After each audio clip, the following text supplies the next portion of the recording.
TET CTT परीक्षा 2026 या संदर्भाच्या अनुषंगाने सर्वोच्च न्यायालयाचा एक महत्त्वाचा निर्णय आलेला आहे। तो महत्त्वाचा निर्णय काय आहे तो आपण या व्हिडिओच्या माध्यमातून बघणार आहोत।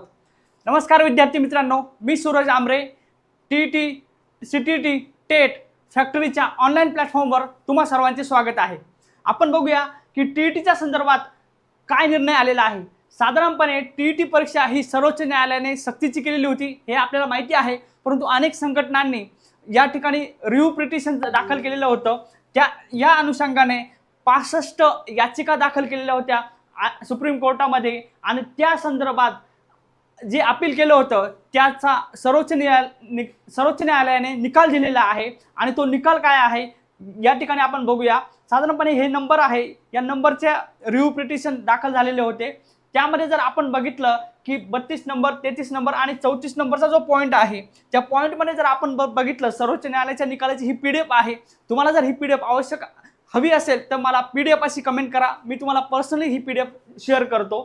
त्यामध्ये जर आपण बघितलं टीईटी क्वालिफिकेशनच्या संदर्भामध्ये साधारणपणे 31 ऑगस्ट 2027 ही मुदत ऑलरेडी दिलेली होती आणि आता 31 ऑगस्ट 2028 पर्यंत मुदत देण्यात आलेली आहे। म्हणजेच एक वर्ष टीईटी सीटीटी परीक्षा पास होण्यासाठी वाढवण्यात आलेला आहे। सुरुवातीला सर्वोच्च न्यायालयाने 2 वर्षाची मुदत दिलेली होती, परंतु आता 2028 पर्यंत मुदत असल्यामुळे टोटल शिक्षकांना 3 वर्षाची मुदत मिळाली आहे। म्हणजेच आपण जर आतापासून जर विचार केला तर आपल्याकडे 2 वर्ष अजून आहे। या 2 वर्षामध्ये आपण चांगला अभ्यास करून टीईटी सीटीटी परीक्षा पास करू शकतो।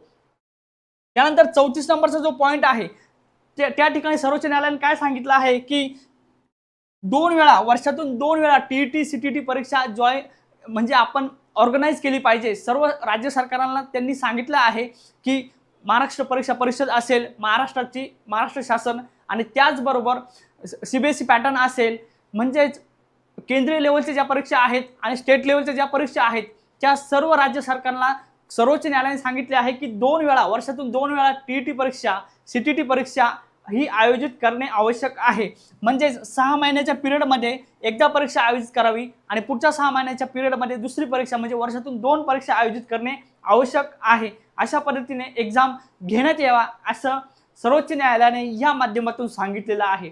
त्यानंतर पुढेच या जे ऑर्डरमध्ये जर आपण बघितलं साधारणपणे जर यापुढे सुद्धा जर अशा पद्धतीने याचिका जर आल्या तर त्यांचं कोणतंही एंटरटेनमेंट केलं जाणार नाही। म्हणजेच further pair for extension time, म्हणजे अजून जर मुदतवाढ मागितली, जी मुदतवाढ आपल्याला दिलेली आहे 31 ऑगस्ट 2028 पर्यंतची जी मुदतवाढ आपल्याला दिलेली आहे ही फायनल मुदतवाढ असणार आहे।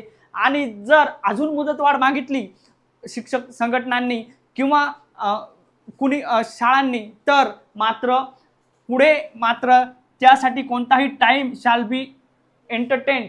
म्हणजेच त्यांनी क्लिअर सांगितलेलं आहे की आपण या ठिकाणी टीईटी सीटीटी परीक्षा पास होणं आवश्यक आहे आणि पुढे कोणत्याही प्रकारचं एंटरटेन या ठिकाणी केलं जाणार नाही। त्याचबरोबर साधारणपणे पुढच्या मुद्द्यामध्ये जर आपण बघितलं की त्यांनी जे रिव्ह्यू केलेला आहे आणि ऑल पिटिशन स्टँड डिसमिस, म्हणजेच या ठिकाणी 65 याचिका ज्या दाखल झालेल्या होत्या त्यामध्ये त्यांनी all the petitions stand dismiss म्हणजे 65 याचिका ज्या आहे त्या या ठिकाणी त्यांनी खारिज केलेल्या आहे। हा एकच निकाल त्यांनी असा दिलेला आहे।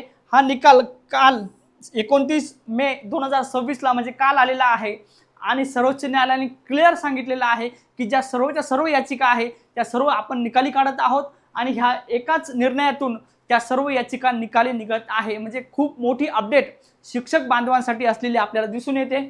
अशाच पद्धतीने हा सर्वोच्च न्यायालयाचा महत्त्वाचा निकाल या ठिकाणी आलेला आहे। त्यानंतर आपण बघा लोकमत पेपरला सुद्धा या ठिकाणी ॲडव्हर्टाईज आलेली आहे टीईटी उत्तीर्ण करण्यासाठी ऑगस्ट 2028 ची मुदत। ह्या मुदतीमध्ये शालेय शिक्षकांना सर्वोच्च न्यायालयाने सांगितले आहे की टीईटी परीक्षा उत्तीर्ण होणे अनिवार्य आहे। त्या माध्यमातून जर आपण बघितलं की 2025 ला जो निर्णय आलेला होता की ऑगस्ट 2027 पर्यंत टीईटी आणि सीटीटी परीक्षा उत्तीर्ण होणे आवश्यक आहे, त्यामध्ये बदल करण्यात आलेला आहे आणि ऑगस्ट 2028 पर्यंत मुदतवाढ देण्यात आलेली आहे। याचिकाकर्त्यांनी आक्षेप घेतला होता, बऱ्याचशा शिक्षक संघटनांनी या ठिकाणी आक्षेप घेतला होता की शिक्षण हक्क कायदा 1 एप्रिल 2010 पासून लागू झाला, त्या अनुषंगाने सुद्धा सर्वोच्च न्यायालयाने एक निर्णय दिलेला आहे। त्यामध्ये साधारणपणे जर आपण बघितलं की 2009 पूर्वी जे शिक्षक जॉईन झालेले आहेत अशा शिक्षकांच्या संदर्भात सुद्धा प्रमोशनसाठी त्यांना टीईटी सीटीटी परीक्षा पास होणे अनिवार्य करण्यात आलेलं आहे। म्हणजे सर्व याचिका निकाली काढून सर्वोच्च न्यायालयाने या ठिकाणी सर्वोच्च निकाल या ठिकाणी दिलेला आपल्याला दिसून येतो। त्यानंतर पीटीआय या संस्थेमार्फत जी ॲड आली आहे त्या अनुषंगाने सर्वोच्च न्यायालयाने काय सांगितलं आहे, हजारो शिक्षक सेवेच्या बाहेर पडतील या भीतीने न्यायालयाचा निर्णय निरर्थक ठरवणे योग्य नाही। आरटीई कायदा हा बालकेंद्रित कायदा आहे आणि त्याकडे त्याच दृष्टिकोनातून पाहिले पाहिजे। शिक्षकांच्या नोकरीचे संरक्षण मुलांच्या शैक्षणिक भवितव्याच्या तडजोडीवर केले जाऊ शकत नाही। म्हणजे प्रत्येक बालकाला क्वालिफाईड शिक्षक म्हणजे पात्र शिक्षकाने टीचिंग करणे आणि प्रत्येक शिक्षकाने क्वालिफाय होणे, त्याचबरोबर प्रत्येक मुलाला त्याच्या शैक्षणिक सर्व घडामोडींमध्ये पात्र शिक्षकाने टीच करणे हा प्रत्येक बालकाचा अधिकार आहे। म्हणून सर्वोच्च न्यायालयाने शिक्षणाबाबतीत कोणत्याही पद्धतीने सरकारला या ठिकाणी मुदत दिलेली आहे, परंतु शिक्षकांना मात्र पात्र शिक्षकांनाच मात्र टीईटी सीटीटी क्वालिफाय करून एक गुणवत्तापूर्वक शिक्षण मिळावं या दृष्टीने ही टिप्पणी किंवा हा निर्णय या ठिकाणी सर्वोच्च न्यायालयाने दिलेला आहे। त्यानंतर आपण जर पुढे जर आपण बघितलं, न्यायमूर्ती दीपांकर दत्ता आणि न्यायमूर्ती मनमोहन यांच्या खंडपीठाने विविध राज्य व सरकार शिक्षक संघटना आणि शिक्षकांनी दाखल केलेल्या 65हून अधिक पुनर्विलोकन याचिका फेटाळून लावलेल्या आहेत। अशा पद्धतीने ह्या याचिका फेटाळून लावलेल्या आपल्याला दिसून येतात आणि या निर्णयाद्वारे हा निर्णय सर्व राज्यांना आणि सर्व शाळांमध्ये शिक्षकांना बंधनकारक असलेला आपल्याला दिसून येतो। अशा पद्धतीने ही एक खूप मोठी बातमी शिक्षक बांधवांसाठी, शिक्षक भरतीची तयारी करणाऱ्या विद्यार्थी मित्रांसाठी, टीईटी सीटीटी परीक्षा देणाऱ्या विद्यार्थी मित्रांसाठी सर्वात महत्त्वाची बातमी असलेली आपल्याला दिसून येते।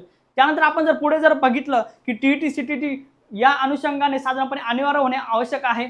सर्व शाळांमधील शिक्षक यांना टीईटी परीक्षा उत्तीर्ण बंधनकारक आहे। सर्वोच्च न्यायालयाने स्पष्ट नकार दिला आहे की याच्यामध्ये कोणतीही सूट दिली जाणार नाही आणि कोणतीही पुनर्विलोकन याचिका जर दाखल झाली तर त्या सर्व फेटाळल्या जातील, असं स्पष्ट शब्दात सर्वोच्च न्यायालयाने या ठिकाणी सांगितलेलं आहे। हा निर्णय देशातील सर्व शिक्षकांसाठी बंधनकारक असलेला आपल्याला दिसून येतो। ज्या संघटनांनी प्रयत्न केले होते की आम्हाला टीईटी आणि सीटीटी या परीक्षेतून सूट देण्यात यावी, त्यांच्यासाठी मात्र ही नक्कीच आनंदाची बातमी नसणार आहे। आणि जे विद्यार्थी या ठिकाणी टीईटी सीटीटी परीक्षेची तयारी करतायत त्या विद्यार्थ्यांनी आत्ताच लक्षात घ्यायचं आहे की आपल्याला ही परीक्षा पात्र करणे अनिवार्य आहे। त्यानंतर आपण जर पुढे बघितलं, पुनर्विचार याचिका फेटाळण्यात आलेल्या आहे आणि या याचिकातून साधारणपणे कार्यरत शिक्षकांना टीईटी अनिवार्य करण्यात आलेली आहे। कायम आणि लाखो कार्यरत शिक्षकांना परीक्षा उत्तीर्ण होणे अनिवार्य करण्यात आलेले आहे।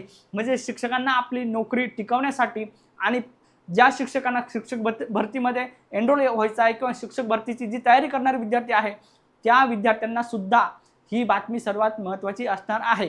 कारण टीईटी सीटीटी परीक्षेसाठी साधारणपणे ही परीक्षा एकदाच पास व्हावी लागते, म्हणून एकदा पास झालेले विद्यार्थी लाईफ टाईमसाठी पात्र असतात।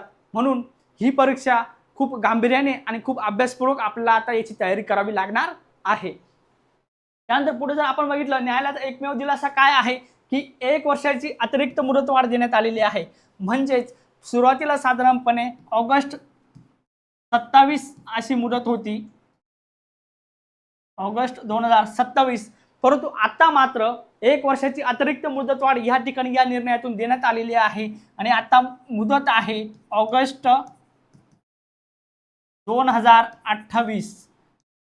या डेटपर्यंत सर्व शिक्षकांना आपली नोकरी पात्र होण्यासाठी, आपल्या नोकरीमध्ये टिकून ठेवण्यासाठी टीईटी सीटीटी परीक्षा दोन्हीपैकी एक परीक्षा पात्र होणे अनिवार्य आहे। आणि जे विद्यार्थी शिक्षक भरतीची तयारी करतायत त्या विद्यार्थ्यांना सुद्धा या परीक्षामध्ये पास होण्यासाठी कंटिन्यू परीक्षा घ्याव्यात, म्हणजे वर्षातून 2 वेळा परीक्षा आयोजित कराव्या, अशा पद्धतीने सर्वोच्च न्यायालयाने निर्णय दिलेला आहे। त्यानंतर पुढे जर आपण बघितलं की पदोन्नती आणि भवितव्य, म्हणजे ज्या विद्यार्थ्यांना मुख्याध्यापक असेल, केंद्र प्रमुख असेल, विस्तार अधिकारी असेल, अशा पदांवर पदोन्नती मिळवण्यासाठी सुद्धा टीईटी बंधनकारक करण्यात आलेली आहे। साधारणपणे 1 वर्षाची मुदतवाढ देण्यात आलेली आहे। त्याचबरोबर टीईटी पात्र होण्यासाठी साधारणपणे शिक्षण विभागाच्या धोरणाला न्यायालयाची मंजुरी देण्यात आलेली आहे। शिक्षण विभागाचे जे धोरण आहे की गुणवंत विद्यार्थी घडवण्यासाठी गुणवंत शिक्षकांनीच त्यांना टीचिंग करावं, ह्या शिक्षण विभागाच्या धोरणाला साधारणपणे न्यायालयाने मंजुरी दिलेली आहे। त्याचबरोबर भविष्यातील पदोन्नतीसाठी टीईटी परीक्षा पूर्णपणे अनिवार्य करण्याचे ठरलेले आहे। या ठिकाणी कार्यरत शिक्षकांना टीईटी किंवा सीटीईटी या दोन्हीपैकी एक परीक्षा उत्तीर्ण होणे आवश्यक आहे।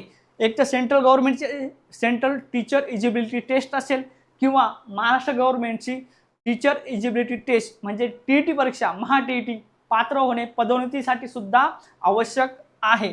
कारण आपल्याला ज्या पोस्टिंग मिळवायच्या असतात त्या पोस्टिंगमध्ये मुख्याध्यापक, केंद्र प्रमुख या पदांसाठी आपल्याला टीईटी पास होणे आवश्यक आहे। त्यानंतर पुढे जर बघितलं की राज्य सरकार समोर मोठी कायदेशीर अडचण निर्माण झालेली आहे। काय झालेलं आहे, अनेक शिक्षक संघटनांनी या ठिकाणी या परीक्षेला विरोध केलेला होता। अनेक विधानसभेमध्ये महाराष्ट्रामध्ये त्याचबरोबर अनेक राज्यांच्या विधानसभेमध्ये साधारणपणे या संदर्भात खूप मोठी चर्चा झालेली होती। अनेक शिक्षक संघटनांनी याचिका पण दाखल केल्या होत्या, आंदोलन पण केली होती। परंतु आता सर्वोच्च न्यायालयाचा सर्वोच्च आदेश आलेल्यामुळे राज्य सरकार पुढे या न्यायाची अंमलबजावणी, या ऑर्डरची किंवा जो काही निर्णय आलेला आहे सर्वोच्च न्यायालयाचा त्याची अंमलबजावणी करणे आता क्रमप्राप्त ठरणार आहे। म्हणून प्रभावित शिक्षक किती असणार आहे, साधारणपणे 1.5 ते 2 लाख शिक्षक पूर्ण भारतामध्ये या ठिकाणी प्रभावित झालेले आहेत की त्यांना या ठिकाणी ही परीक्षा पात्र करणे खूप महत्त्वाचे होणार आहे। आणि राज्य सरकार पुढे ज्या काही शिक्षक संघटना आहेत, त्यानंतर शाळांच्या ज्या काही युनियन्स आहेत त्यांच्या आंदोलनाला पुन्हा एकदा राज्य सरकारला सामोरे जावे लागू शकते। म्हणून सर्वोच्च न्यायालयाच्या या आदेशामुळे राज्य सरकारला थेट पुनर्विचार याचिका दाखल करता येणार नाही। कारण पुनर्विचार याचिका दाखल करू नये आणि या संदर्भात कोणतेही एंटरटेनमेंट या ठिकाणी सर्वोच्च न्यायालय करणार नाही अशा पद्धतीचे स्पष्ट निर्देश या निर्णयातून दिल्यामुळे राज्य सरकार पुढे मोठा पेच प्रसंग निर्माण झालेला आपल्याला दिसून येतो। त्यानंतर आपण जर बघितलं सद्यस्थितीमध्ये टीईटीचं विरुद्ध अपात्र शिक्षकांचं या पद्धतीने जर आपण तुलना जर केली तर आपल्याला लक्षात येईल की कायदेशीर स्थितीमध्ये काय आहे, टीईटी किंवा सीटीईटी परीक्षा जी आहे ती जर आपण पात्र असू, जे शिक्षक पात्र आहे ते सुरक्षित आहे, त्यांची नोकरी पण सुरक्षित आहे आणि जे विद्यार्थी पास होणार आहेत त्यांना टेटच्या माध्यमातून शिक्षक भरतीमध्ये सुद्धा एनरोल करता येणार आहे। परंतु अपात्र जे शिक्षक आहे ते सर्वोच्च न्यायालयाच्या आदेशानुसार 1 वर्षाच्या मुदतीवर अवलंबून असणार आहे, म्हणजेच ऑगस्ट 2028 पर्यंत त्यांना पास व्हावे लागणार आहे। त्यानंतर पुढे जे आहे पदोन्नतीची पात्रता, जे विद्यार्थी किंवा जे शिक्षक साधारणपणे टीईटी आणि सीटीईटी एक्झाम पास आहेत ते पदोन्नतीसाठी पात्र असणार आहे।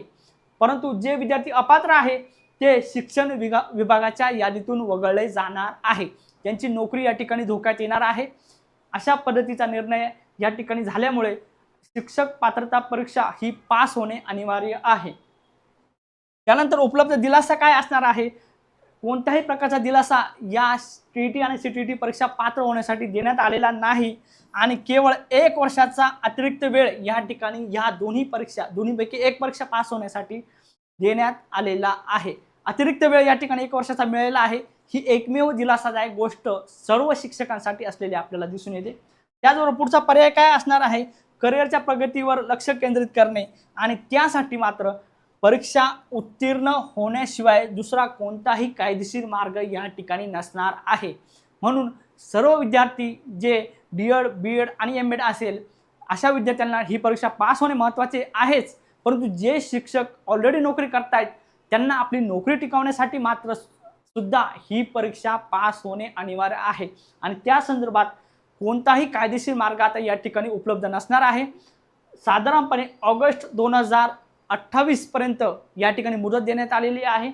त्या मुदतीच्या अधीन राहून सर्वोच्च न्यायालयाच्या निर्णयाचे पालन हे आपल्याला करावेच लागणार आहे, कारण ते सर्वोच्च न्यायालय आहे, कायदेशीर सर्व प्रक्रिया करून त्यांनी हा निर्णय दिलेला आहे। म्हणून सर्व शिक्षकांसाठी आता ही परीक्षा पात्र होणे अनिवार्य करण्यात आलेलं आहे। साधारणपणे अशा पद्धतीने आपल्याला जर आपण बघितलं की या परीक्षांची तयारी करण्यासाठी आपल्या टीईटी, टेट, सीटीईटी फॅक्टरीवर बाळासाहेब शिंदे सर यांच्या मार्गदर्शनामध्ये साधारणपणे आपल्याकडे टीईटी आणि त्याचबरोबर जे ऑलरेडी शिक्षक आहेत फक्त रुजू शिक्षकांसाठी आपल्याकडे गुरुवारी बॅच 1.0 सुरू करण्यात आलेले आहे आणि जे विद्यार्थी आता शिक्षक भरतीची तयारी करतायत त्यांच्यासाठी मात्र महागुरु 1.0 बॅच सुरू करण्यात आलेली आहे। या बॅचमध्ये साधारणपणे ही बॅच ऑनलाईन आणि रेकॉर्डेड स्वरूपाची बॅच आहे। पेपर 1 असेल, पेपर 2 असेल आणि पेपर 1 व 2 या दोन्हीची सर्वसमावेशक तयारी या बॅचच्या माध्यमातून करून घेतली जाते। आणि टीटीच्या बॅच बरोबर साधारणपणे आपल्याकडे सीटीटी 2026 ची सुद्धा बॅच सुरू आहे। पेपर 1 आणि पेपर 2 यांच्यासाठी लाईव्ह आणि रेकॉर्डेड स्वरूपाची बॅच आपल्या या ठिकाणी या प्लॅटफॉर्मवर सुरू आहे। त्यासाठी आत्ताच द विनर स्टडी सेंटर हे ॲप डाउनलोड करा आणि टीटी टेट फॅक्टरीला आत्ताच फॉलो करा। बाळासाहेब शिंदे सर यांच्या मार्गदर्शनामध्ये या ठिकाणी या बॅचेस सुरू आहेत। खूप चांगलं मार्गदर्शन या ठिकाणी या बॅचमधून केलं जातं। पीडीएफ स्वरूपात नोट्स आहेत आणि त्याचबरोबर एक सरप्राईज गिफ्ट म्हणजे सर्व विद्यार्थ्यांना टीटी महाग्रंथ हे पुस्तक जर ॲडमिशन घेणाऱ्या सर्व विद्यार्थ्यांना अगदी मोफत दिले जाणार आहे। ही सर्वात मोठी ब्रेकिंग न्यूज आहे आणि तुम्ही जर साधारणपणे बाळासाहेब शिंदे सर यांच्या टीईटी टेट सीटीटी फॅक्टरी अंतर्गत जर ॲडमिशन घेतलं तर ॲडमिशन घेणाऱ्या सर्व विद्यार्थ्यांना टीईटीचा महाग्रंथ हे पेपर 1 आणि पेपर 2 या दोन्ही परीक्षांची सर्वसमावेशक आणि संपूर्ण तयारी करण्यासाठी हे बुक मोफत दिले जाणार आहे। आणि ज्या विद्यार्थ्यांनी 50% मध्ये बॅच घेतलेली आहे त्या विद्यार्थ्यांना 50% ऑफमध्ये हे पुस्तक दिले जाणार आहे। संपूर्ण मार्गदर्शन करणारे हे पुस्तक असणार आहे आणि त्या अनुषंगाने अधिक माहितीसाठी तुम्ही खाली दिलेल्या नंबरवर नक्की संपर्क करा आणि या बॅचला नक्की एनरोल करा। धन्यवाद।